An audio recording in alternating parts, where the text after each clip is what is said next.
এরে যুবক, যেই ওমরের উপরে আল্লাহ খুশি, কতটা খুশি, ওমর যা কয় আমি আল্লাহ ওমরের কথা মেনে নিলাম। এখন ওমর যেই পথ দিয়া চলে, শয়তান ওই পথে চলে না ভয়। এমন পাওয়ার আল্লাহ বাড়ায় দিয়েছেন। যুবক ছেলে একটা মদের বোতল নিয়ে হাঁটে, হঠাৎ করে তাকায় দেখে ওমর ভয় কাঁপতেছে। ওমরের কথার আগে তরবারি রেডি, মাথাটা গরম। অন্তর দিয়ে আমার মালিকের ডাক দিয়ে বলে, হে মালিক, আর জীবনে মদ পান করব না, তুমি ওমরের হাত থেকে বাঁচাও। নজরে পড়ে গেছে, বোতল ফেলতেও পারে না। হযরত ওমর সামনে এসে কয়, কি তোর হাতে, আমার কাছে দে। যুবকটা কাঁপতেছে, কাঁপার দরকার নেই, আমার হাতে দাও। মদ ভরা বোতলটা যখন ওমরের হাতে দেয়, যেই বোতলে মদ ছিল, এখন তাকায় দেখে এক ফোঁটা মদও নাই। পুরা বোতলটার ভেতরে সাদা দুধে ভরা। হেদায়াত বড় কঠিন এক হালাত। আল্লাহর কুদরতে হেদায়াতের চাবি দুনিয়ার কারো হাতে আল্লাহ চাবি দেন নাই। এ কারণে যেই রহমতের নবীর চেহারা তাকায় দেখলেই জাহান্নামের আগুন হারাম, ওই রহমতের নবীর পার্শ্বে একটানা 13 বছর বয়ান শুনলো, খানা খাইলো আবু জাহাল, তারপরও কপাল খুলে নাই, কালেমা পড়ে নাই। আর অন্যদিকে 27 বছরের একটা যুবক তরবারি নিয়ে দৌড়ায় নবীকে জবাই করার জন্য।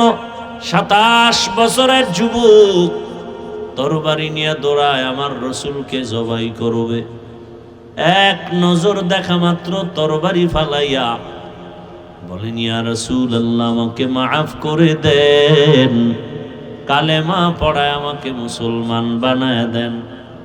এর নাম হেদায়াত, এর নাম কপাল। আবু জাহাল 13 বছর নবীর বয়ান শুনলো, কাছে থাকলো, কালেমা কপালে আসে নাই, বরং হাতের মুষ্টির মধ্যে পাথর নিয়া বলে, আব্দুল্লাহর সন্তান মুহাম্মদ, বলো আমার হাতের মুষ্টির মধ্যে কি আছে? রহমতের নবী বলেন, আমি বলতে পারলে কি লাভ হবে? বলে, আমি তোমার উপরে ঈমান আনবো, আল্লাহ মানবো, কালেমা পড়বো। রহমতের নবী বলেন, আমি বলতে পারি না আপনার হাতে কি আছে। কেন পারো না? কারণ আমি গাইবের মালিক না, গাইবের মালিক একমাত্র قُل لَّا يَعْلَمُ مَن فِي السَّمَاوَاتِ وَالْأَرْضِ الْغَيْبَ إِلَّا اللَّهُ। হে রাসূল, আপনিই বলে দেন, আসমানের বাসিন্দারা কেউ গায়ব জানে না, জমিনের বাসিন্দারা কেউ গায়ব জানে না, একমাত্র গায়বের মালিক আল্লাহ। যেই কুদরতের ক্ষমতার দ্বারা গায়েব জানে, এই ক্ষমতায় দুনিয়াতে আর কেউ গায়েব জানে না। যদি কেউ মনে করে আল্লাহর মতোই কোন পীর বা অন্য কেউ গায়েব জানে, সাথে সাথে তার ঈমান চলে যাবে। কারণ আমার আল্লাহ এক, আল্লাহর গুণের বেলায় তিনি এক, ক্ষমতার বেলায় তিনি এক। কি কোন অংশীদার, সহযোগী নাই। লাম ইয়ালিদ লাম ইউলাদ লাইকাস, লাম ইয়ালিদ লাম ইউলাদ লাইকাস, ওয়ালিদ মাউলুদেরা খালেকাস। আল্লাহর মতো আর আল্লাহ নাই, তার ক্ষমতার মতো কারো ক্ষমতা নাই, তার গুণের মতো কারো গুণ নাই। এরপরে নবী বলেন, আচ্ছা আমি তো বলতে পারি না কি আছে, তবে নবী বললেন, হাতের মুষ্টিতে কি আছো তোরা নিজের একটা আওয়াজ দে।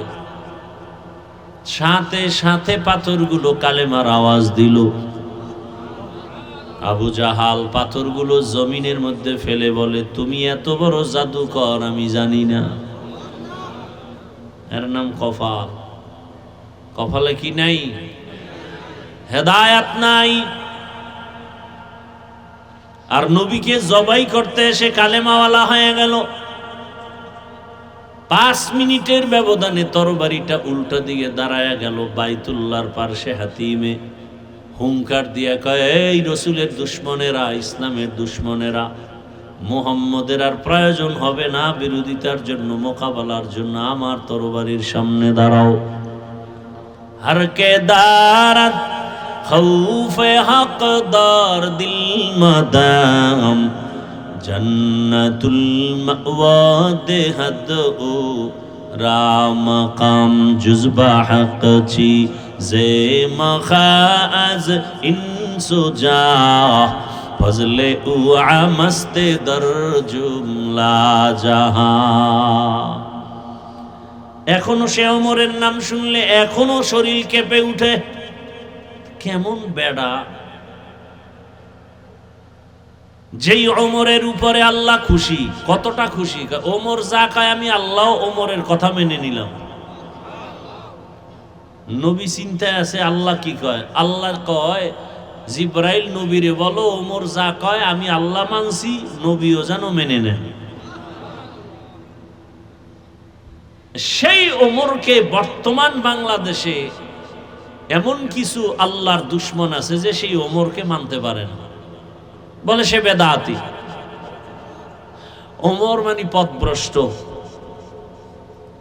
চিন্তা করেন। ও আমার কলিজার যুবক, কয়দিন আর বাহাদুরি করবা, কম তো করো নাই। মনে চাইছে দাড়ি রাখবা না রাখো নাই। মনে চাইছে পার্কে পার্কে দৌড়াবা, দৌড়াইছো। মনে চাইছে সারা রাত মোবাইলে গুনাহ করবা, করেছো। মনে চাইছে নামাজ পড়বা না, পড়ো নাই। এখনো কি তওবা করার অন্তর আসে নাই? আরো কি গুনাহ করতে মনে চায়? বলো আর কতদিন করবা? বলো তোমার আশা কতদিন করলে পূরণ হবে? আর কত রাত মোবাইল চালাইলে আশা পূরণ হবে বলো? আর কতদিন পার্কে পার্কে গুনার আড্ডা দিলে তোমার আশা পূরণ হবে বলো? এবং এ কথাও বলো তোমার হায়াতের বাকি আছে আর কতদিন। চোখের সামনে লাশের মিছিল, ঘুমের বিছানায় তাকাও যুবকের লাশ, পানির মধ্যে তাকাও যুবকের লাশ, গাড়ির নিচে তাকাও যুবকের লাশ। ও আমার কলিজার যুবক, এখনো কি তোমার হুঁশ আসে নাই? তোমার লাইনের জাতি ভাই গোটা দুনিয়াটাকে জাগরণ তৈরি করে কবরে চলে গেল, রক্তের ফোঁটা জমিনে ফালায়া দিয়া শাহাদাতের দরজা দিয়া চলে গেল। আর জাতিকে বুঝায় গেল, যুবকেরে বুঝায় গেল, এরে যুবক, টাকা দিয়া পশু কিনা যায়, আমি হাদিকে কিনা যায় না। এরপরও হুঁশ হয় নাই। তুমি মোবাইলে আকাম দেখবা সারা রাত, এজন্য তুমি এমবি ভরার জন্য মায়ের টাকা চুরি করো, বাবার টাকা চুরি করো, ঠিক নেই? আর তোমার জাতি সেই যুবক রাস্তা দিয়ে হাঁটে, মানুষ এসে এসে টাকা দেয়, খবর নেই। 50,000 টাকার বান্ডিল দেয়, কে নেও। অ্যাকাউন্টে কোটি কোটি টাকা জমা। তোমরা সাক্ষী দাও, যেই ছেলের কথা বলতেছি, এত টাকা ও কোনোদিন কি লাইভে এসে বলছিল আমাকে টাকা দাও? ও যুবক, তুইও যুবক, তোর চরিত্র এত খারাপ কেন বল? বাজারে গেলে একটা ভালো মুরগি কিনতে গেলে 600 থেকে 1000, একটা ছাগল কিনো 15,000 20,000, একটা গরু কিনবা তুমি 1 লাখ। আর ভোটের আগের রাতে আমার সোনার বাংলার আশরাফুল মখলুকেরা বিক্রি হয় 500 টাকায়। তাহলে তুমি তো আসলে মানুষ না, তুমি অমানুষ। তুমি কি অমানুষ? আল্লাহ কয় এটা পশু। আল্লাহ আবার বলে না না না, বালহুম আদাল, এরা পশুর চেয়েও খারাপ। একটা পশুর দাম 1 লাখ, একটা পশুর দাম 15-20 হাজার। কি তুমি মানুষের দাম তার চেয়েও কম। ওরে টাকা দিয়া তো পশু কিনা যায়, পশু টাকায় বিক্রি হয়, মানুষ কখনো বিক্রি হতে পারে না।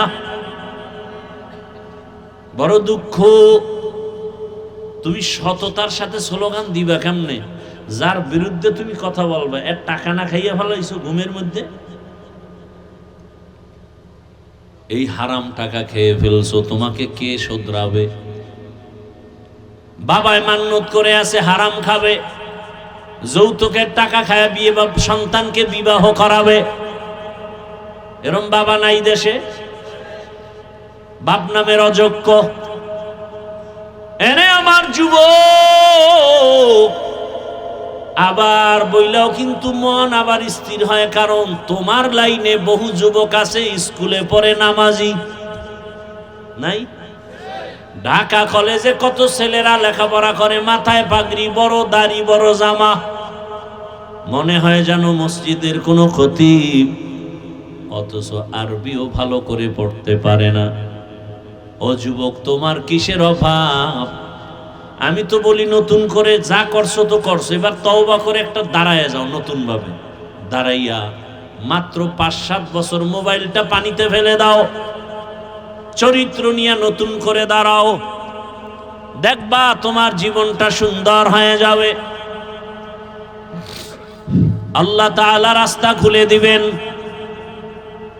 গোটা দুনিয়ার পিছনে তুমি ঘুরো না, আজকে টাকার জন্য কত পেরেশানি করো।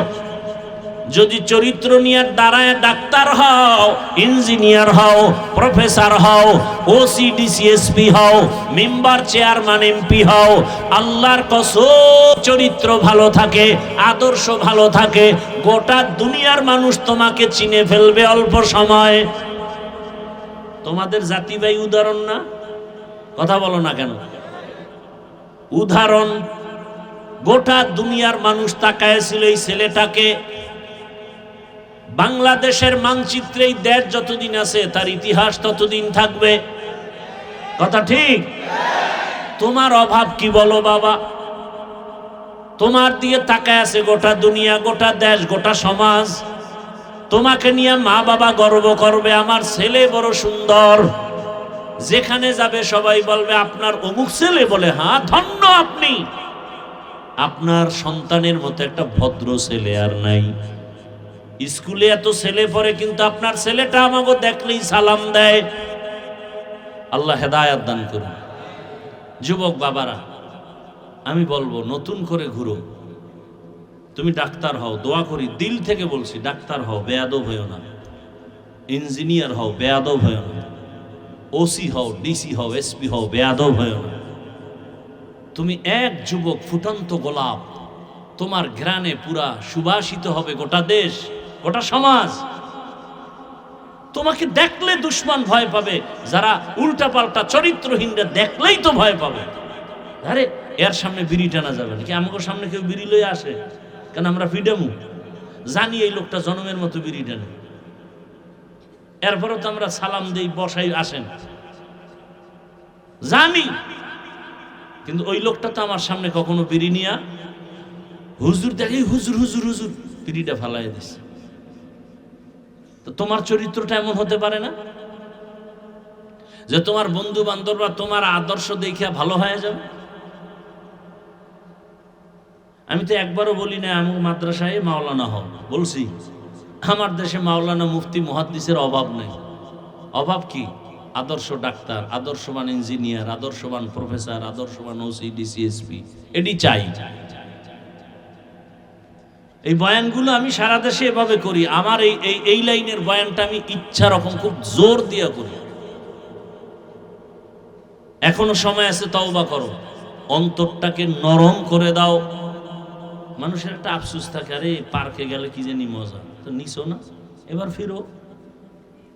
মনে মনে আল্লাহকে বলো, ও আল্লাহ, জীবনে পার্কে কম ঘুরি নাই, দাড়ি কম কাটি নাই, নামাজ কম সারি নাই।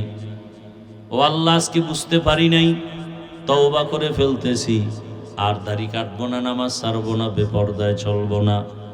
মা বাবার দোয়া নিয়ে, ওলামায়ে কেরামের দোয়া পরামর্শ, শিক্ষকের দোয়া নিয়ে নবীর আদর্শ মেনে চলবো। আর জীবনে কারো উপকার করতে না পারলেও ক্ষতি করব না, কারো প্রশংসা করতে না পারলেও বদনাম করব না।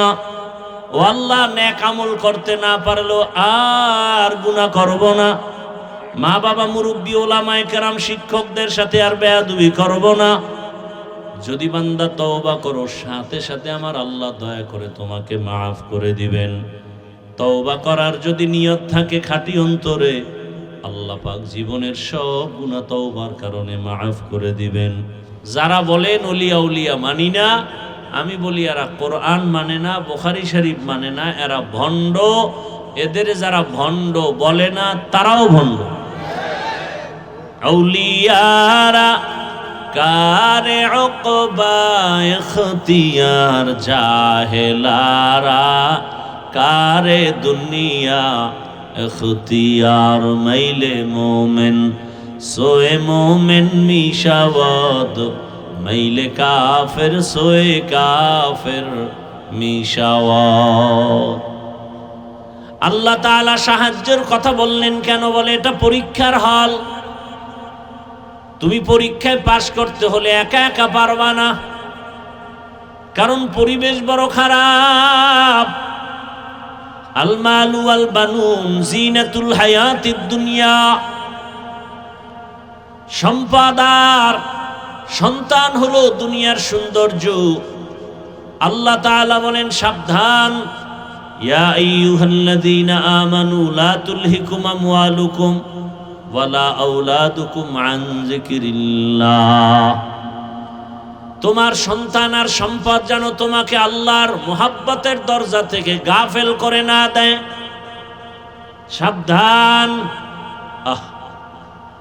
সুফিয়ান সাউরি রহমাতুল্লাহ আলাইহি বলেন, মানুষের ধ্বংস করার মূল জিনিসটা হলো মাল, মালের মোহাব্বত। ভাই কথা বুঝেন তো?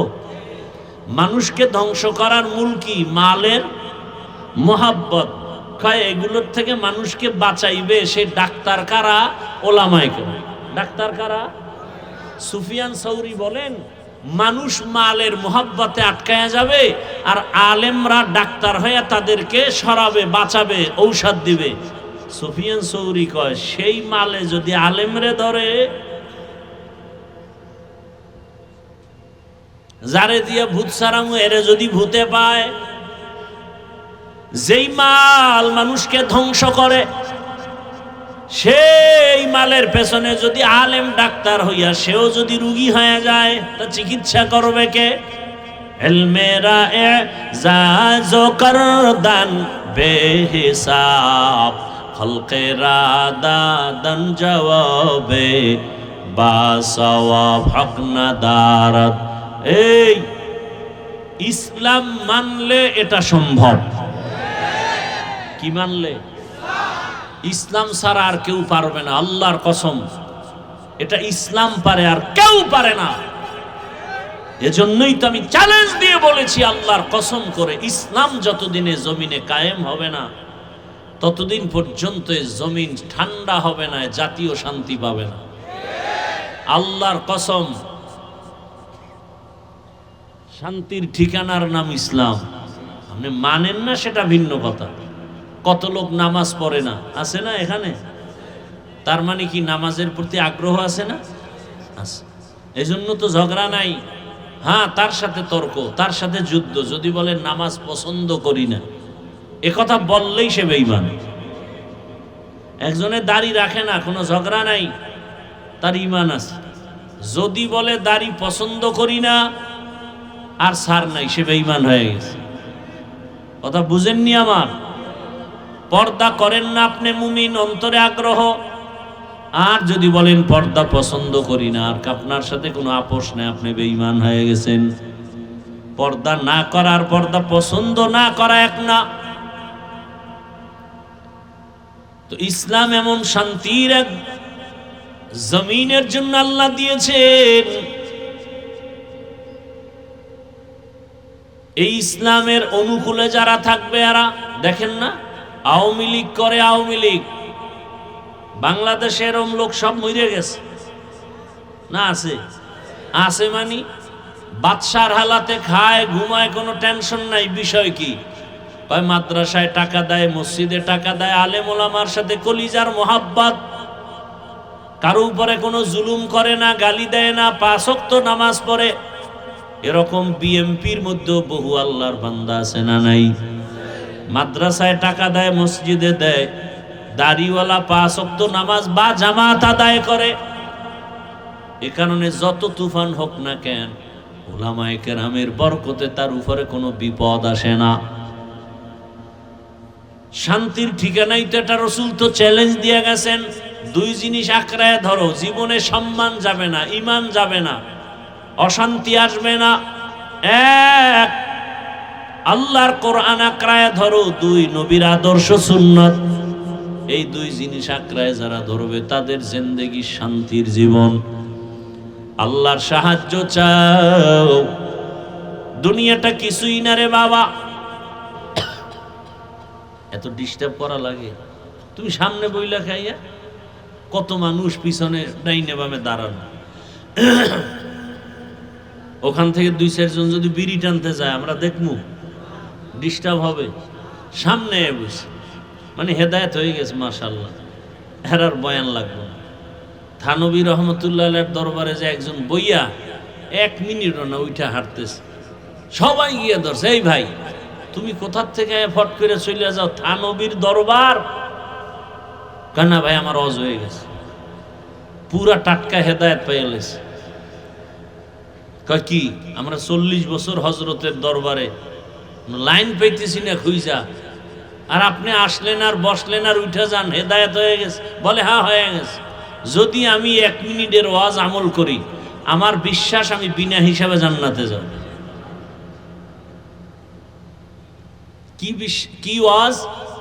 থানবী বলছে গুনাহ করিও না, নেক ছাড়িও না।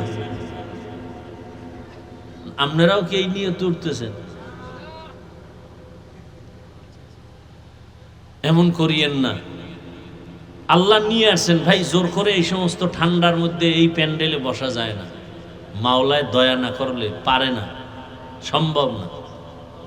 এই 3rd ক্লাসের বিছানায় যে কেউ বসতে পারে না। এখানে বসতে কপাল লাগে, কপাল। এখানে বসতে কি লাগে? কপাল। বুঝো না রে বাবা, ভালো করে বুঝো। এই এলাকার কোন কোটিপতি যদি এতগুলো মানুষ কোন একটা জায়গায় দুনিয়ার লাইনে জমা করতে চাইতো, তাহলে ওই নেতা, ওই টাকাওয়ালা সাহেবের প্রথমে তাকে আসা যাওয়ার ফ্রি গাড়ি দেওয়া লাগতো। আপনাকে দিছে ফ্রি গাড়ি, আবার ওই ফ্রি গাড়িতে এই বেহেশতি মানুষ আসতো না, সব গাঞ্জাখোরেরা লাইন দিত।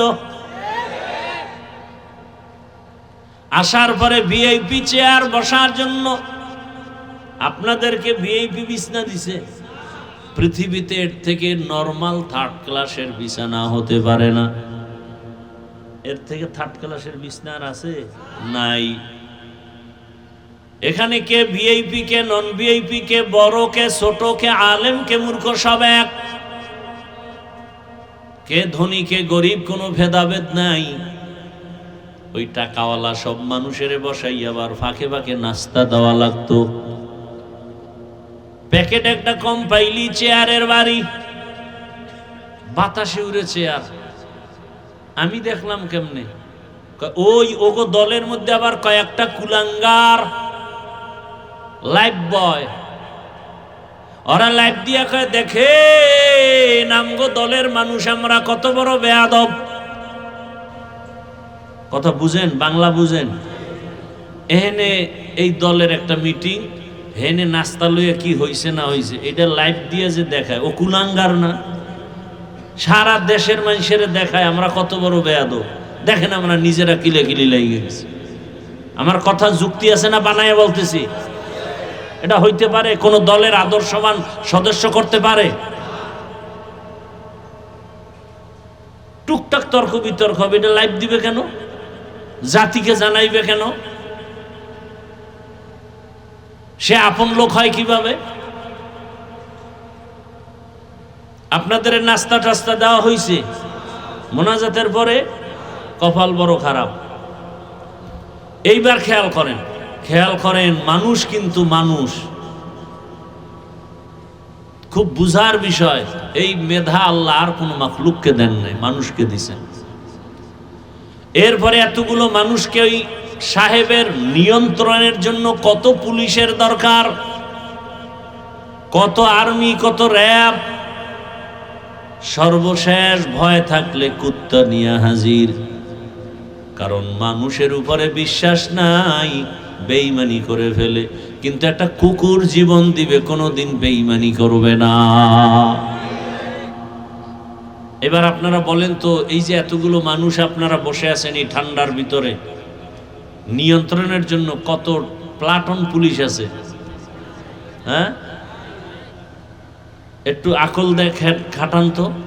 এতগুলো মানুষ, যে যেখানে দাঁড়ানো, যে যেখানে বসা, চুপচাপ, কে কোথায় বসছে কোনো খেয়াল নাই, পেটে ক্ষুধা আছে ওদিকে চিন্তাও নাই।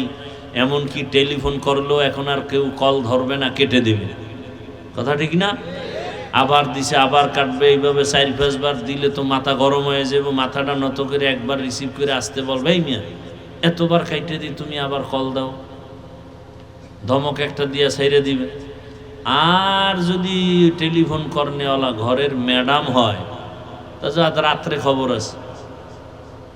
আচ্ছা একটু চিন্তা করেন তো, একটা পুলিশ নাই, র্যাব নাই, এই এতগুলো মানুষ চুপচাপ, কোনো আওয়াজ নাই,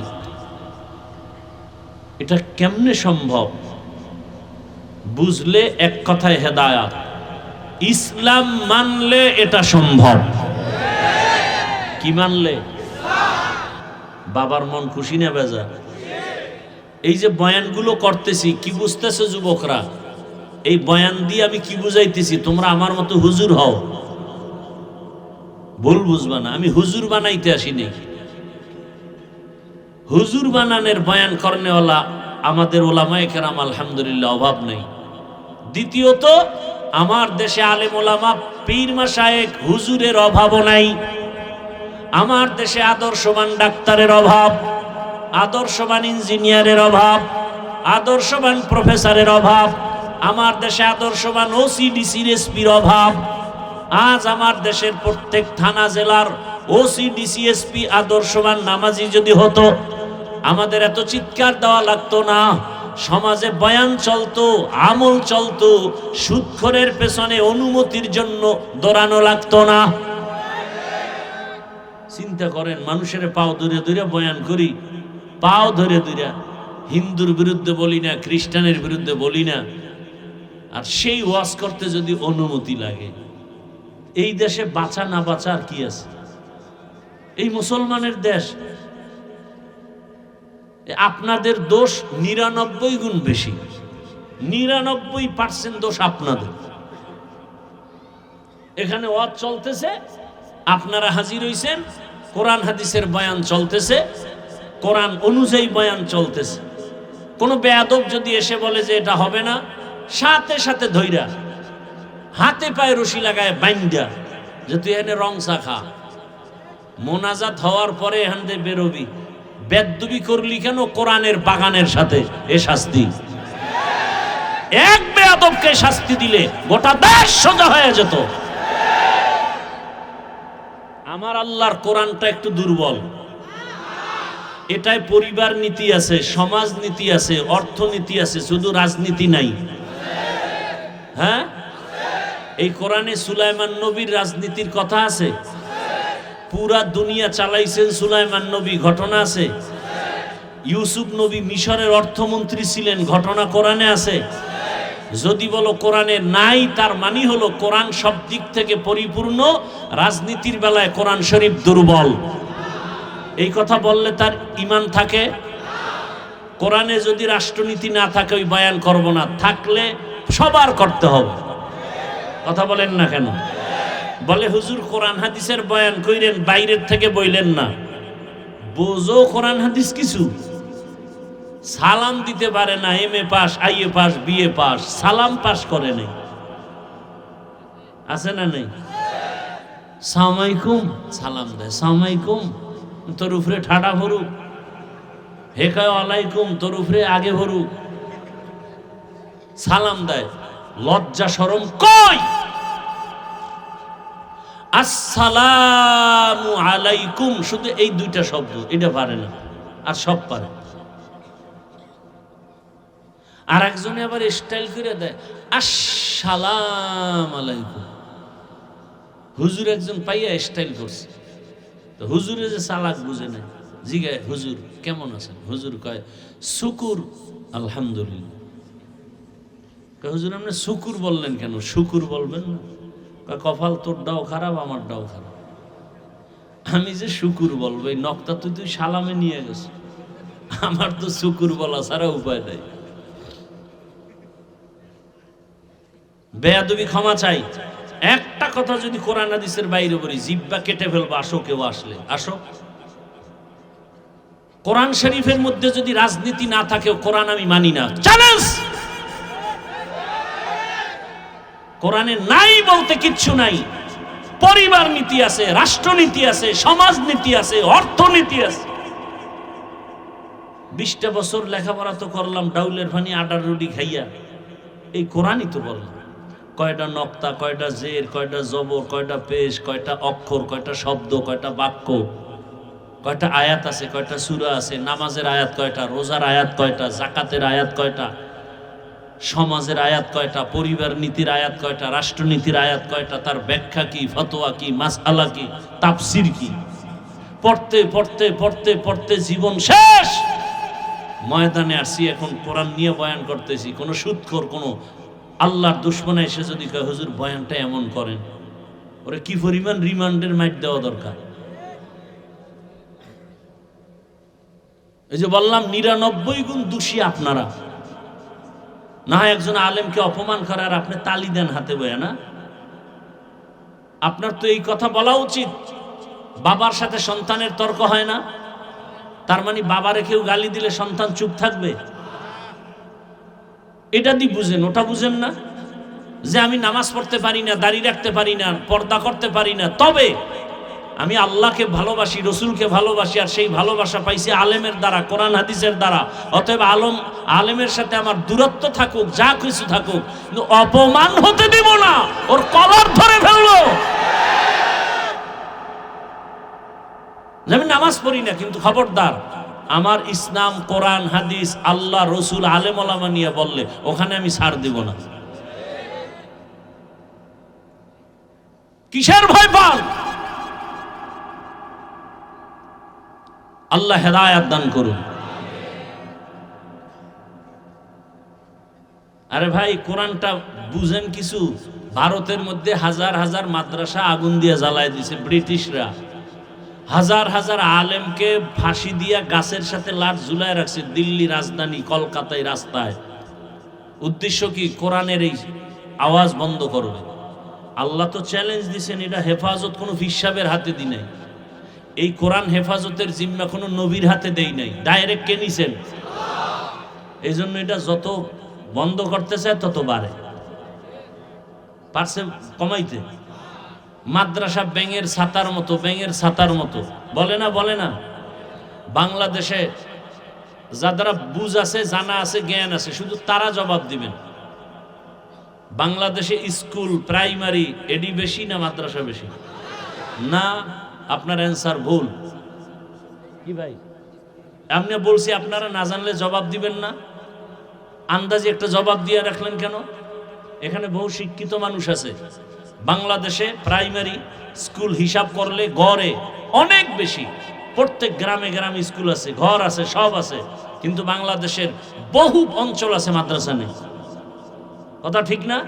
তাহলে ব্যাঙের ছাতার মতো তো স্কুল আর প্রাইমারি হয়েছে, মাদ্রাসা হয়নি। অথচ একটা দোষ দিয়ে দিল ব্যাঙের ছাতার মতো। এটা মুসলমানের বাচ্চা এই কথা বলতেছে, ব্যাঙের ছাতার মতো।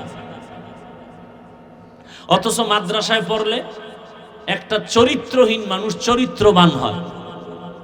ডিসি সাহেব টেবিলে বইয়া কোরআন শরীফ পড়ে। ডিসি সাহেব আপনি কোরআন শিখলেন, সরকার শিখে? এখন না না হুজুর, ওই যে ছোটবেলা মক্তবে আব্বা আম্মা পড়াইছে না, সেই সময় শিখে ফেলছি। আর এখন আর মক্তব নাই সোনার বাংলায়, আছে? নাই। এখন মুয়াজ্জিন উঠে আজান দিতে, মাও উঠে বাচ্চাকে কেজিতে পাঠাবে। ওখানে গিয়ে কি পড়ে? সরোয়া সরেয়া। আমগো মাদ্রাসায় এসে ওই ছেলে এখন কি পড়ে? সরোয়া। মাদ্রাসায় আছে না? আছে। ব্যবধান কোথায়? সন্তানটা স্কুলে গিয়ে পড়ে সরোয়াতে অজগর। ওই একই অক্ষর মাদ্রাসায় এসে সন্তান পড়ে সরোয়াতে অজু। একই অক্ষর। স্কুলে গিয়ে পড়ে সরায়াতে আপা, মাদ্রাসা এসে পড়ে সরায়াতে আল্লাহ। মাদ্রাসা এসে পড়ে রব্বি জিদনি ইলমা। স্কুলে গিয়া আছে নাই, হ্যাঁ গিয়া পরে ক্রিং ক্রিং টেলিফোন, হ্যালো হ্যালো হ্যালো, কে তুমি, কাকে চাও, বলো বলো বলো। আমি ম্যাও হ্যালো ক্যাট বিড়ালকে চাই, জরুরি খবর আছে ডেকে দাও তাই। হামটিমা টিম টিম তার খাড়া দুটো শিং, তারা মাঠে বারে ডিম। আর আগের কবিতা তো ছিল আদর্শ লিপি, পড়ছি না? সকালে উঠিয়া আমি মনে মনে বলি, সারাদিন আমি যেন ভালো হয়ে চলি। আদেশ করেন যাহা মোর গুরুজনে, আমি যেন সেই কাজ করি ভালো মনে। আর এখন নাচবে কেমনে? কোমরটা কি বামে না ডানে ডুলাইব, এজন্য শিক্ষক নিয়োগ দিবে। হুজুর গো যখন মাথা গরম হয়ে গেছে, রাস্তায় নামছে, সব নাস্তিকের বাচ্চাগুলো লেজ গুটায় ভিতরে ঢুকছে। বাংলাদেশের একটা সুন্দর সংস্কৃতি যে আলেমরা নামলে তারা কামিয়াব। যে আন্দোলনে আলেম আছে এটা কি কামিয়াব। জুলাই স্বাধীনের পরেও যদি আন্দোলন করা লাগে তো কিসের স্বাধীন করলেন? আম্মা জানেরা স্লোগান দামগো অধিকার পাই নাই, সমান অধিকার লাগবে। আল্লাহ যে বেশি দিছে ওটা লাগবে না। এই বেশিটা নিয়ে না নিয়ে সমান নিতে যায়, তাসনিমার অবস্থা কি? বেশি নেবে না, সমান। সমান মানে এক পুরুষ যেমন 4 স্ত্রী রাখবে, এক স্বামী কেন, এক স্ত্রী কেন পারবে না? আমি তাসনিমার পেটে বাচ্চা, তো যেখান থেকে মনে চাই আমি সেখান থেকে নিবে, এটা আমার স্বাধীনতা।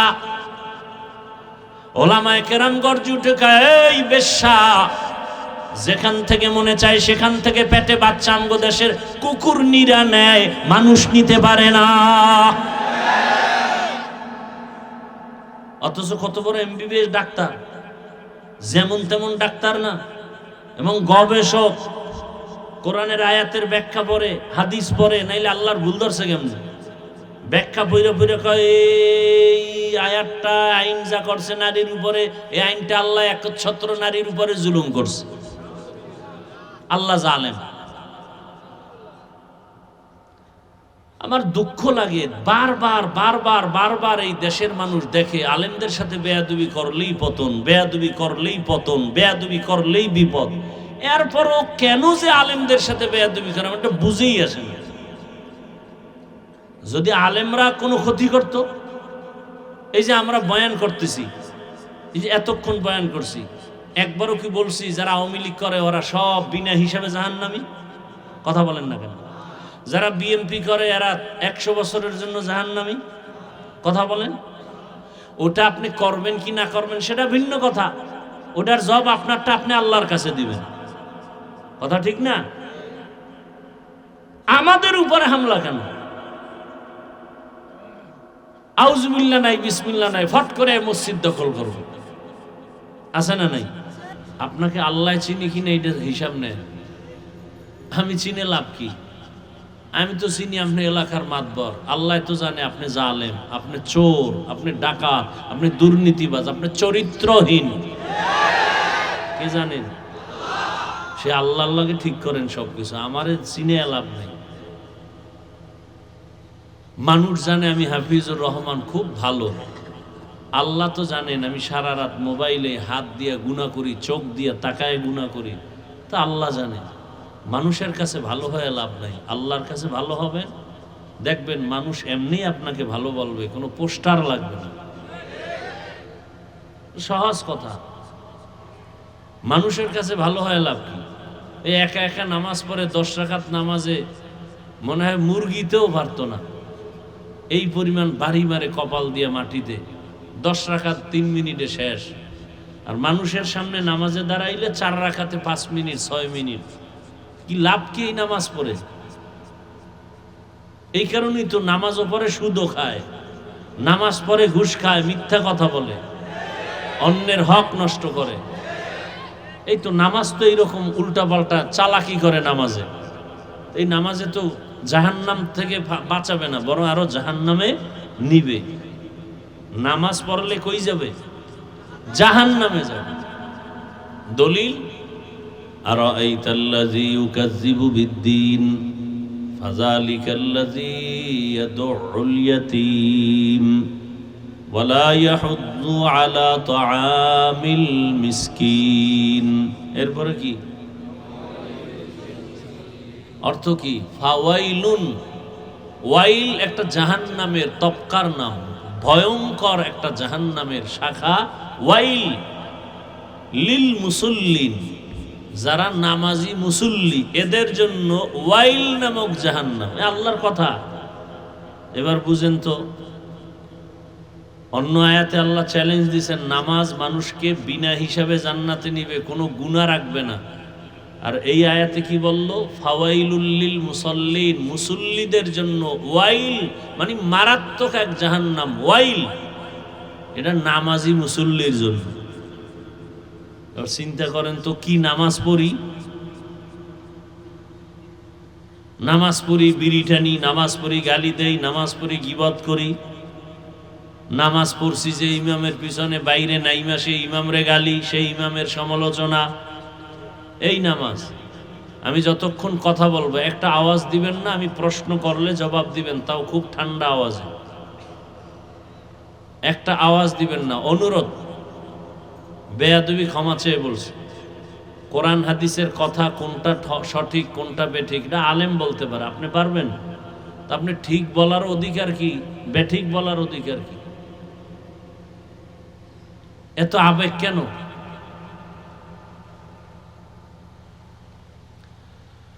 আল্লাহ মাহফিল কবুল করেন।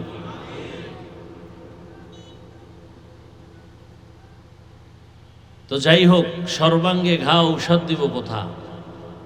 আমি নিজেও অপরাধী। এজন্য বয়ান বা ওয়াজ হওয়ার জন্য অনেক জায়গায় ওয়াজ করি, কখন কয়টা বাজে, টাইম কখন চলে যায় টেরও পাই না। আবার কত জায়গায় বয়ানে বসে খোঁজা লাগে কি বয়ান করব।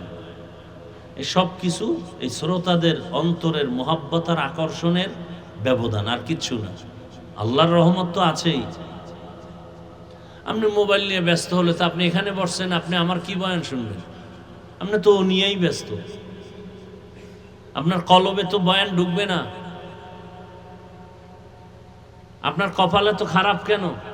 24টা ঘন্টা মোবাইল মোবাইল মোবাইল, নামাজে যায়, মসজিদে যায় মোবাইল, বাথরুমে মোবাইল, ঘুম নাই, সারা রাত মোবাইল মোবাইল, জেনা জেনা জেনা, চোখের জেনা, হাতের জেনা, পায়ের জেনা, অন্তরের জেনা।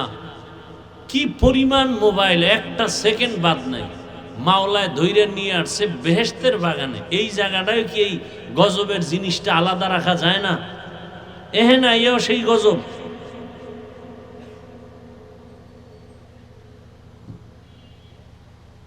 কি নিয়ে যাবেন বাসায়? ওয়াজে আইলে বেলুন কিনে বাসায় নিবে, বেলুন, প্লাস্টিকের মাছ। বাসায় গেলে যদি জিগায় কি পাইছে, যে মোনাজাতে বেলুন কবুল হয়ে গেছে, এটারে কান্দে লয়ে যাইব বাসায়, বেলুন পাইছি। হাসেন আপনারা? এগুলো এখন ফ্যাশন হয়ে গেছে। আল্লাহর কাছে যদি কবুল হইতো, ফজরে মসজিদে জায়গা দেওয়া যেত। সব আজান শুনে ঘুমায়, নামাজে যায় না।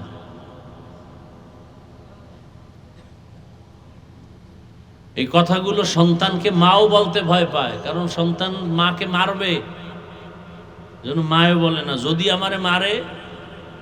এবার চিন্তা করো যুবকরা, তুমি কত বড় বেয়াদব হয়েছো, যেই মা সন্তানের কপালে দিবে চুমা ভালোবাসায়, আজকে সেই সন্তানকে মা ভয় পায়। কি পরিমাণ বেয়াদব আর চরিত্রহীন হলে ওই সন্তানকে মা ভয় করে? কি পরিমাণ চরিত্রহীন বেয়াদব হলে ওই ছাত্রকে শিক্ষক ভয় করে, একটা ভালো সন্তানকে কসম আল্লাহ কোনোদিন মা ভয় করবে না। করবে কি ভাই? মা বাবা সন্তানকে ভয় করে কখনো? আবার এই কুলাঙ্গার আবার বন্ধু বান্ধবের সামনে কয় আমার বাপ মা যে আমারে ভয় পায়, গর্ব করে আবার। অথচ চিন্তা করা উচিত, তোমার মা বাপ তোমাকে ভয় পায় শুধু তুমি বেয়াদব, তোমার চরিত্র নষ্ট, এই কারণে ভয় পায়। কোনো ভালো মানুষ আদর্শবান সন্তানকে কোনোদিন কোনো মা বাপ ভয় পাবে না, প্রশ্নই উঠে না। এই কথাগুলো কেউ বলবে না, বলার নাই, শোনারও লোক নাই, বিরোধিতা করার লোকের অভাব নেই।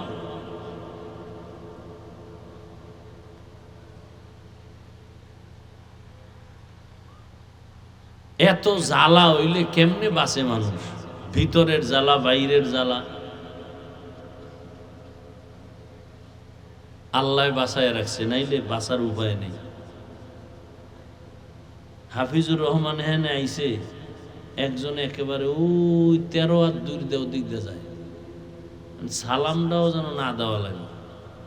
মানে আমি কি জানি এক ভয়ঙ্কর কিছু, না নিকৃষ্ট কোনো পশু, বুঝাই যায় না। চিন্তা করতে পারেন, বুঝেন কিছু আমি যে বলতেছি বুঝেন? এটা একটা আলেমের শান।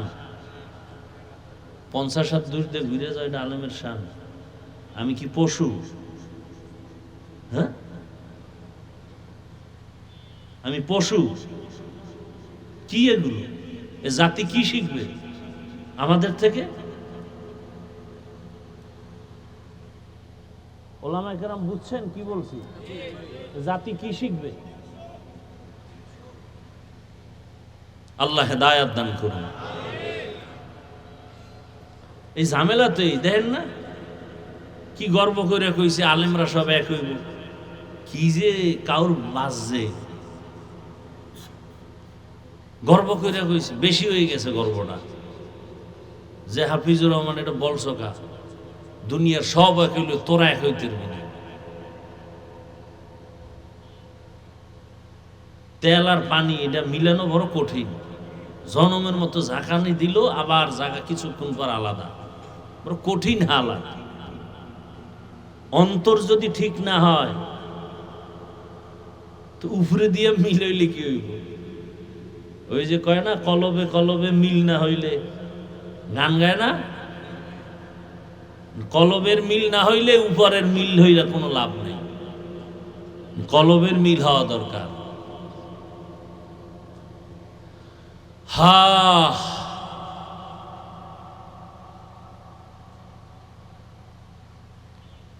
আল্লাহ আমাকে মাফ করেন, আল্লাহ আপনাদেরকেও মাফ করে দেন, রাগ করিয়েন না। চূড়ান্ত ভালোবাসা মোহাব্বত নিয়ে কথাগুলো বলতেছি। একটা কথাও আমি কাউকে আঘাত করার জন্য বলি নাই, জাহান্নাম থেকে বাঁচার জন্য। আমি জান্নাতে যেতে চাই, আপনাদেরকেও নিতে চাই, সেই বয়ান করতে আসছি। কাউকে হুজুর বানানের ওয়াজ করতে আমি আসি নাই, মাওলানা মুফতি মুহাদ্দিস বানানের ওয়াজ করতে আমি আসি নাই। আমি আপনাদেরকে জান্নাতে নেওয়ার পরামর্শ দিতে আসছি। আল্লাহ সবাইকে কবুল করেন।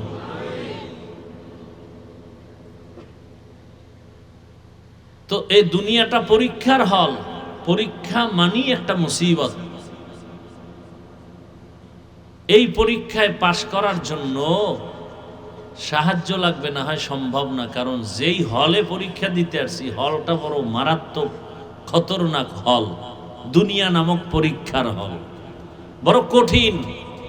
ডানে বামে সামনে পেছনে চতুর্দিক থেকে শয়তানের আক্রমণ। এক শয়তান আমার বডির ভেতরে আছে, নফস শয়তান। আর এক শয়তান আমগো ডাইনে বামে আছে, মানুষ শয়তান। আর এক শয়তানি প্যান্ডেলের বাইরে আছে, জিন শয়তান। কয় দল হইল? এই 3 শয়তানে যদি আমারে টানে, এবার আমার পাওয়ার কি? আল্লাহ কয় ওয়া খুলিকাল ইনসানু যায়ীফা, মানুষ তোরে আমি বড় দুর্বল করে বানাইছি। তাহলে আমার জন্ম সৃষ্টিটাও কি দুর্বল। এবার আসেন কেমন দুর্বল। আমরা পিপিলিকার কাছেও দুর্বল, একটা মশার কাছেও আমরা বড় দুর্বল। মশায় যদি মেজাজ গরম করে একটা বনিয়াদম ঘুমাতে পারবে না, পারবে? আমরা এতটা দুর্বল। এজন্য আল্লাহ বলেন তুমি একা পারবা না, 3 শয়তান তোমার পিছে লাগা। পরিবেশ যেটা এটাও খারাপ, বাসে লেখা আছে ধূমপান নিষেধ, আছে না নাই? এরপরও কেউ করেনি। ড্রাইভারও করে, হেল্পারও, কন্ট্রাক্টরও করে। নিষেধ করলে ধোঁয়াটা আমার দিকে মারে, আর আমার বাবার টাকায় পায়খানা খাই, তোমার কি? আছে না নাই? দুনিয়াতে বহু আকাম আছে, কিছু লাভ হয়, কিন্তু বিড়ি টানার মতো ফাও আকাম দুনিয়াতে আর একটাও নেই। মদ পান করলে এটাও একটা আকাম, কিন্তু লাভ আছে না নাই? কি কন্যা আছে? আল্লাহর কোরআনে কয় লাভ আছে। মদ পান করলে কি আছে? হালকা লাভ আছে। কি লাভ? শরীরে এনার্জি হয়। এনার্জি বাড়লেই লঙ্গি ঠিক থাকে না, বউরে মা কয় না। আপনাদের এদিকে কেউ মদ পান করে কেউ জিকির টিকির করছে? কেউ করে না। কিন্তু বিড়ি টানলে কি লাভ বলেন তো? একটা লোক বলেন যে এই লাভ, খোদার কসম আমি বিড়ি টানব। চেহারা সুন্দর হয়, যৌবন বাড়ে, মেধা বাড়ে, ও ঠোঁটগুলো লাল হয়। হ্যাঁ, কি হয়? কালো। ওদের কলিজা আরো 10 গুণ কালো। কোম্পানি পর্যন্ত এই কথা লিখে দিছে, ধূমপান বিষ পান। এতই বাঙালি থামে না। এরপরে লেখছে মৃত্যু ঘটায়, এরপরও থামে না। বড় কঠিন হালাত। তাহলে একটা ফাও আকাম হইলে বিড়ি টানা। আমার কথাই কি হেদায়েত নাকি? হেদায়েতের মালিক মান ইয়াহদিল্লাহু ফাহুয়াল মুহতাদ ওয়া মান ইউদ্লিল ফালান তাজিদা লাহু ওয়ালিয়াম মুরশিদা। আল্লাহ যাকে চান হেদায়াত দিবেন, সে পেয়ে যাবে। আর যার কপাল খারাপ, ওই বান্দা হেদায়াত পাবে দূরের কথা, পাওয়ার কোনো মুর্শিদ পাবে না, পথ প্রদর্শক পাবে না। হেদায়াত বড় কঠিন এক হালাত। আল্লাহর কুদরতে হেদায়াতের চাবি। দুনিয়ার কারো হাতে আল্লাহ চাবি দেন নাই। এ কারণে যেই রহমতের নবীর চেহারা তাকায় দেখলেই জাহান্নামের আগুন হারাম, ওই রহমতের নবীর পার্শ্বে একটানা 13 বছর বয়ান শুনলো, খানা খাইলো আবু জাহাল, তারপরও কপাল খুলে নাই, কালেমা পড়ে নাই। আর অন্যদিকে 27 বছরের একটা যুবক তরবারি নিয়ে দৌড়ায় নবীকে জবাই করার জন্য। নাম কি? কয় বছর? 27 বছরের যুবক তরবারি নিয়ে দৌড়ায় আমার রসুলকে জবাই করবে। এক নজর দেখা মাত্র তরবারি ফালাইয়া বলেন, ইয়া রাসূলুল্লাহ, আমাকে মাফ করে দেন, কালেমা পড়ায় আমাকে মুসলমান বানায় দেন। এর নাম হেদায়াত, এর নাম কপাল। আবু জাহাল 13 বছর নবীর বয়ান শুনলো, কাছে থাকলো, কালেমা কপালে আসে নাই, বরং হাতের মুষ্টির মধ্যে পাথর নিয়া বলে, আব্দুল্লাহর সন্তান মুহাম্মদ, বলো আমার হাতের মুষ্টির মধ্যে কি আছে? রহমতের নবী বলেন, আমি বলতে পারলে কি লাভ হবে? বলে, আমি তোমার উপরে ঈমান আনবো, আল্লাহ মানবো, কালেমা পড়বো। রহমতের নবী বলেন, আমি বলতে পারি না আপনার হাতে কি আছে। কেন পারো না? কারণ আমি গাইবের মালিক না। গাইবের মালিক একমাত্র قل لا يعلم من في السماوات والأرض الغيب إلا الله হে রাসূল আপনিই বলে দেন আসমানের বাসিন্দারা কেউ গায়েব জানে না জমিনের বাসিন্দারা কেউ গায়েব জানে না একমাত্র গায়েবের মালিক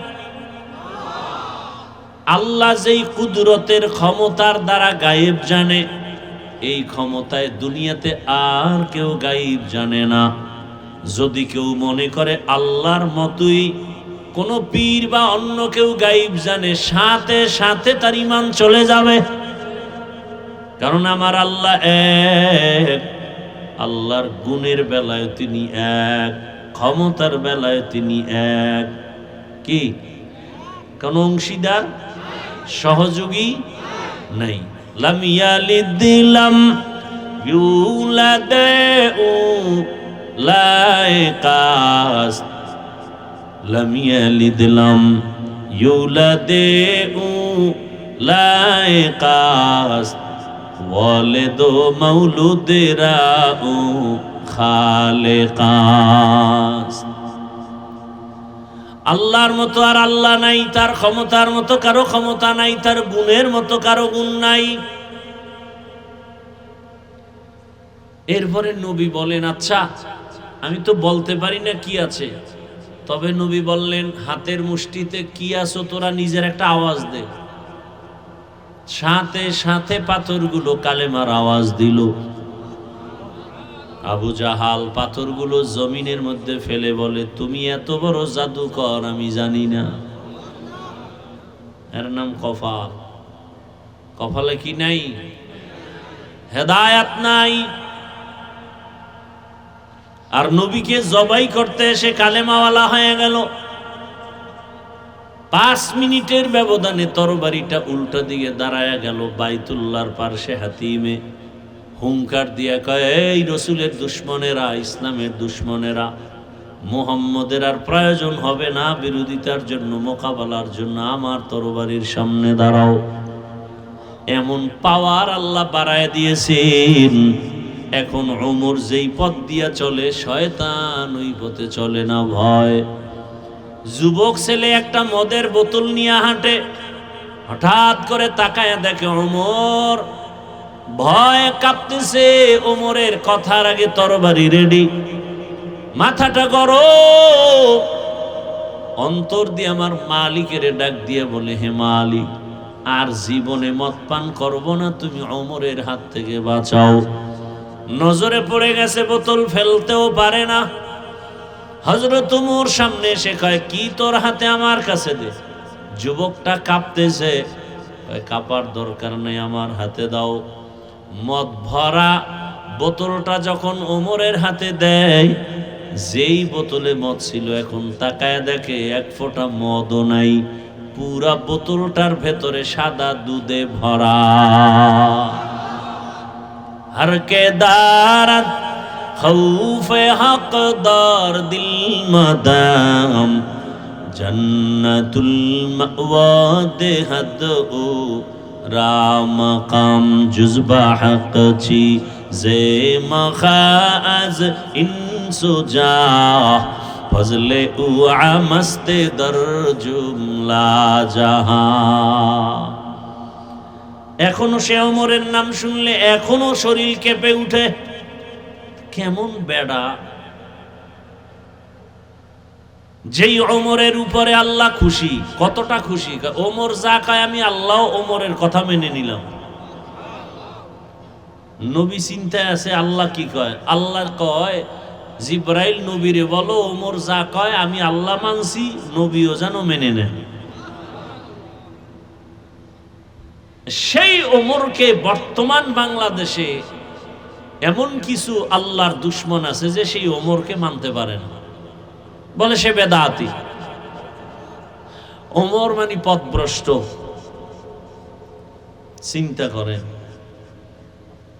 ভাইরা আমার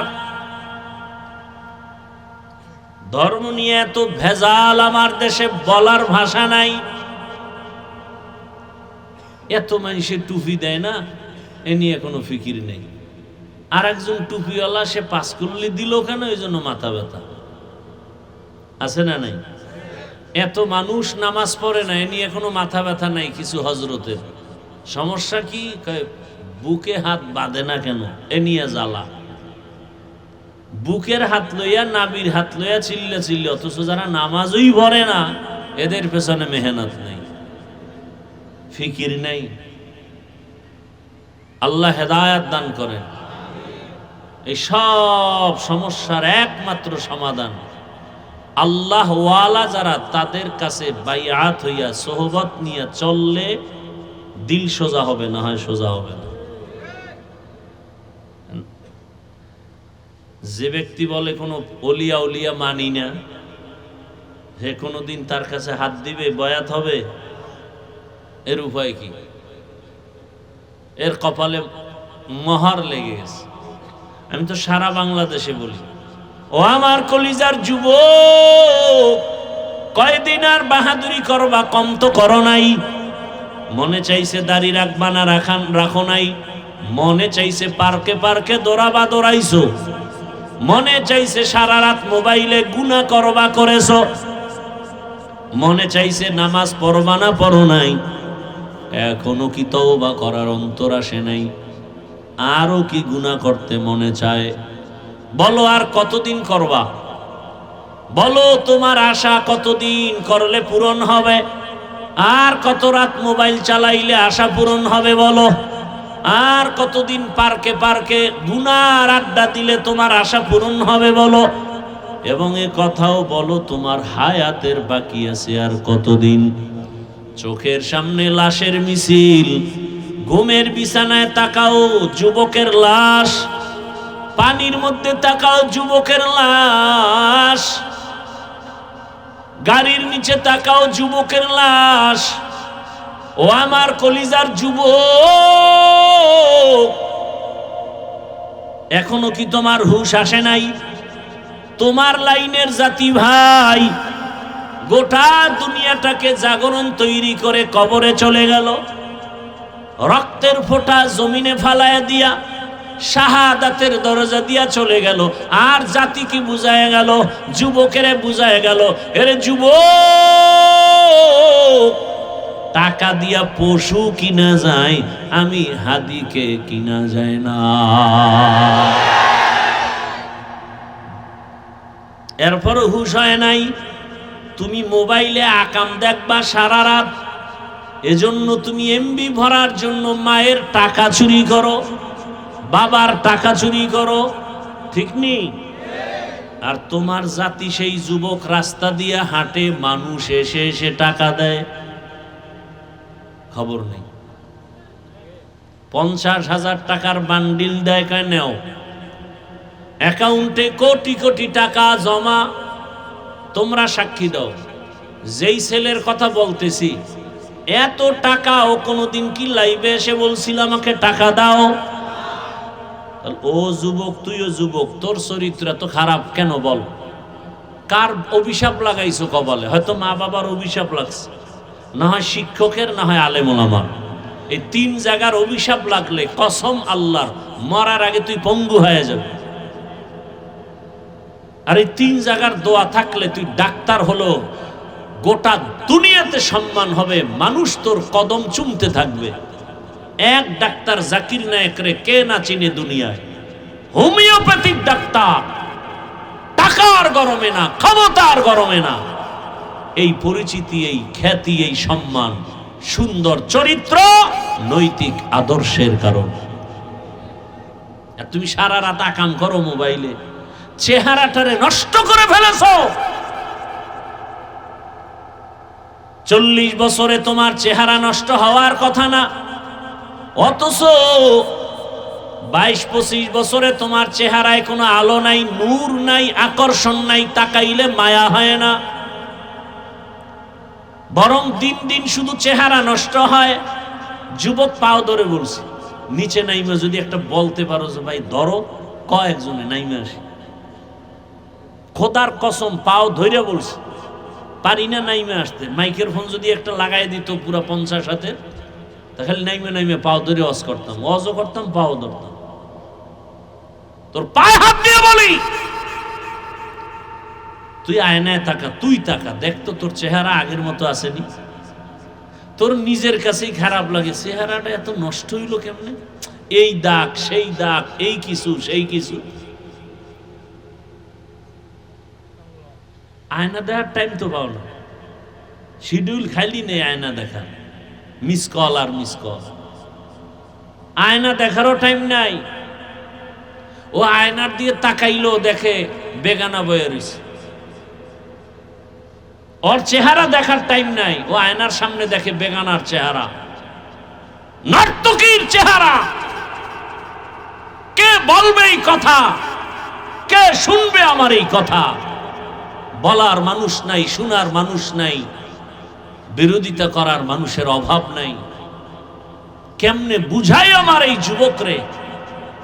যুবক, গোটা দুনিয়ার নেতৃত্ব তো তুমি দিবা, গোটা দেশ তো তুমি চালাবে, গোটা দুনিয়া তোমার দিকে তাকিয়ে আছে। তুমি সমাজকে সুন্দর করবা, দেশকে সাজাবা, সেই চরিত্র তোমার মধ্যে আছে। নষ্ট করো কেন? হারিয়ে গেলে আর ফিরে আসবে না, চরিত্র কোনদিন আসবে না। বয়ান উল্টা শুনে তসবি হাতে নিয়ে দোয়া ইনুস পড়তেছে, কবে আসবে সেই ভোটের আগের রাত, 500 টাকায় পশুর দামে বিক্রি হয়ে যাবে। কি বাজারে গেলে একটা ভালো মুরগি কিনতে গেলে 600 থেকে 1000, একটা ছাগল কিনো 15,000 20,000, একটা গরু কিনবা তুমি 1 লাখ। আর ভোটের আগের রাতে আমার সোনার বাংলার আশরাফুল মখলুকেরা বিক্রি হয় 500 টাকায়। তাহলে তুমি তো আসলে মানুষ না, তুমিও অমানুষ। তুমি কি অমানুষ? আল্লাহ কয় এটা পশু, আল্লাহ আবার বলে না না না, বালহুম আদাল, এরা পশুর চেয়েও খারাপ। একটা পশুর দাম 1 লাখ, একটা পশুর দাম 15-20,000। কি তুমি মানুষের দাম তার চেয়েও কম? ওরে টাকা দিয়া তো পশু কিনা যায়, পশু টাকায় বিক্রি হয়, মানুষ কখনো বিক্রি হতে পারে না। বড় দুঃখ। তুমি সততার সাথে স্লোগান দিবা কেমনে? যার বিরুদ্ধে তুমি কথা বলবা, এর টাকা না খাইয়া ফেলাইছো ঘুমের মধ্যে, এই হারাম টাকা খেয়ে ফেলছো, তোমাকে কে শোধরাবে? বাবায় মান্যত করে আছে হারাম খাবে, যৌতুকের টাকা খায় বিয়ে বা সন্তানকে বিবাহ করাবে। এরম বাবা নাই দেশে? বাপ নামের অযোগ্য। এনে আমার যুবক, আবার বইলাও কিন্তু মন আবার স্থির হয়, কারণ তোমার লাইনে বহু যুবক আছে স্কুলে পড়ে নামাজি নাই? ঢাকা কলেজে কত ছেলেরা লেখাপড়া করে, মাথায় পাগড়ি, বড় দাড়ি, বড় জামা, মনে হয় যেন মসজিদের কোনো খতিব, অথচ আরবিও ভালো করে পড়তে পারে না। ও যুবক, তোমার কিসের অভাব? আমি তো বলি নতুন করে যা করছো তো করছো, এবার তওবা করে একটা দাঁড়ায় যাও, নতুন ভাবে দাঁড়াইয়া মাত্র 5-7 বছর মোবাইলটা পানিতে ফেলে দাও, চরিত্র নিয়ে নতুন করে দাঁড়াও, দেখবা তোমার জীবনটা সুন্দর হয়ে যাবে। আল্লাহ তাআলা রাস্তা খুলে দিবেন। গোটা দুনিয়ার পিছনে তুমি ঘুরো না, আজকে টাকার জন্য কত পেরেশানি করো। যদি চরিত্র নিয়ে দাঁড়ায় ডাক্তার হও, ইঞ্জিনিয়ার হও, প্রফেসর হও, ওসি ডিসিএসপি হও, মেম্বার চেয়ারম্যান এমপি হও, আল্লাহর কসম চরিত্র ভালো থাকে, আদর্শ ভালো থাকে, গোটা দুনিয়ার মানুষ তোমাকে চিনে ফেলবে অল্প সময়। তোমাদের জাতি ভাই উদাহরণ না? কথা বলো না কেন? উদাহরণ। গোটা দুনিয়ার মানুষ তাকায় ছিল এই ছেলেটাকে, বাংলাদেশের মানচিত্রে এই দেশ যতদিন আছে তার ইতিহাস ততদিন থাকবে। কথা ঠিক? তোমার অভাব কি বলো বাবা? তোমার দিয়ে তাকায় আছে গোটা দুনিয়া, গোটা দেশ, গোটা সমাজ। মুসলমানের চূড়ান্ত জীবনের একটা উপাসনালয় আল্লাহর ঘর মসজিদ, যেখানে মানুষ বিড়ি নিয়ে ঢুকতে ভয় পায়, ওযু ছাড়া ঢুকতে ভয় পায়, একটা সুদখোর, সেই মসজিদের দায়িত্ব নাই কিভাবে? সুদখোর তো মায়ের সাথে জিনা করার গুনাহ লিপ্ত, অল টাইম মায়ের সাথে জিনা, গর্ভধারিণী মায়ের সাথে অল টাইম জিনা জিনা জিনা জিনা। সুদখোর, যার জীবনে একটা মোনাজাত কবুল হবে না তওবা না করা পর্যন্ত। সুদের সাথে যারা জড়িত এদের হজ কবুল হবে না, দান সদকা কবুল হবে না, একটা মোনাজাত কবুল হবে না। বরং অল টাইম আমার আল্লাহ রেডি থাকতে বলছে, যে রেডি থাক, আমি আল্লাহ নিজে তোর সাথে যুদ্ধ করব। তো কত বড় মারাত্মক চিন্তা করেন তো। সূরা বাকারা আয়াত। এই যে কথাগুলো বলতেছি কাউকে আঘাত করার জন্য, দূরে সরাবার জন্য। আচ্ছা, আগামী জুমায় এই বয়ান, আমার মতো এই বয়ানগুলো আপনাদের মসজিদ এলাকায় করুক না তো কোন ইমাম খতিব, কি হবে উপায়? কমিটি গোপনে বলবে 1 মাসের ছুটি। কি দোষ আপনাদের না? আপনারা তো প্রতিবাদ করতে পারবেন না, ওই যে পায়খানা খাইছেন।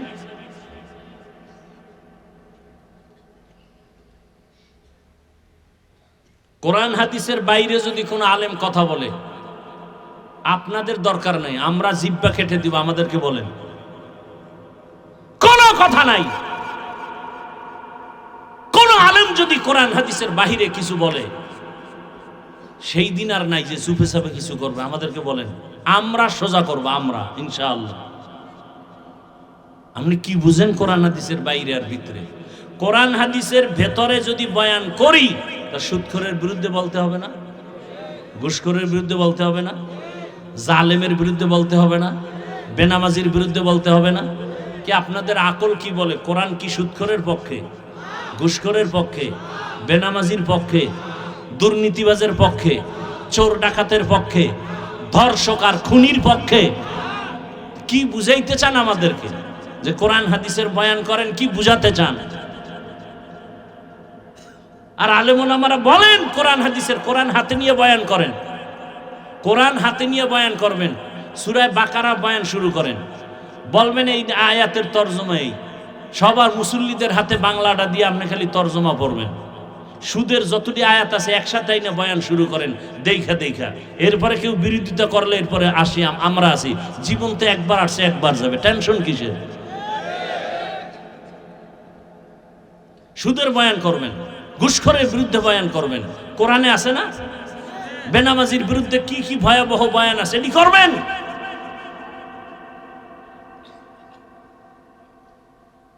বেপরদায় যারা চলে এদের বিরুদ্ধে কি বয়ান? জেনার শাস্তি, চোরের শাস্তি, মানুষকে ধোঁকা দেয় এর শাস্তি কি?